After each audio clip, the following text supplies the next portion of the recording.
Chapter 9, Cultural Orientations. This chapter opens part 3, which focuses exclusively on the hidden, out-of-awareness level of the cultural triad. And here we're at the bottom of the iceberg. And this is where we start looking at those shared features of culture that seem so normal that they may appear to be default. At times, the sharedness is visibly cultural. At times, what seems obviously shared actually isn't in reality.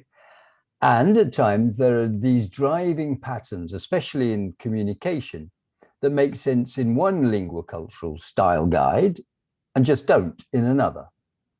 So where do we start? Cultural myths? These are stories cultures spin about themselves. And you've got a good example on mateship. Yes, Australian mateship, an enduring myth indeed. But the main thrust of this chapter is the introduction of cultural orientations. And we begin by explaining what an orientation is. Our tendency to respond in a particular patterned way to reality. Yes, and an orientation may also be towards chunking down, focusing on the constituents, those individual trees, or towards chunking up, and focusing on the wider picture, the pattern and the wood as a whole.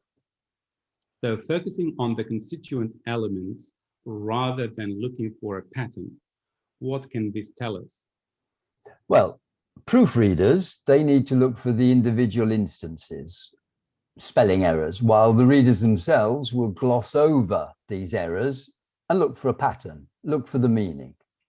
So the proofreaders would be, we would call them field independent. And if we then look, for example, at national cultures, maybe an industry, typically a country or a culture, will be more well known for their success in producing precision parts for engines or on producing the overall design, the creative side. You do realize that many people will criticize us for labeling people and cultures. Absolutely true. So essentialist labeling should carry a government health warning. But, okay, we apply these essentialist principles in the same way as, for example, language style guides do. But we do say, be aware that this orientation or way of thinking can be a witness at a group level. It's a tendency, not individual. But there will be an understood set of norms of what's considered normal. So what we are saying is that a translator working with texts should have some clear parameters regarding what might be typical, so to speak, typical to work with when considering translating into a new cultural context. And the same goes for the interpreter. Yes.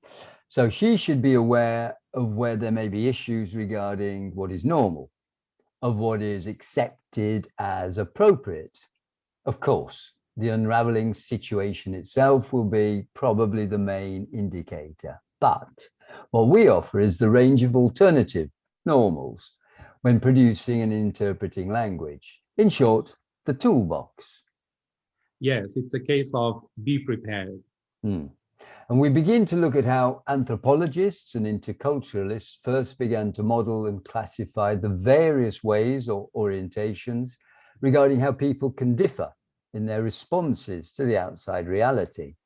We begin with Florence Clockone's value orientation chart in the 1950s, through to E.T. Hall, Hofstede, Lewis, and Trompenhaus in the 2000s.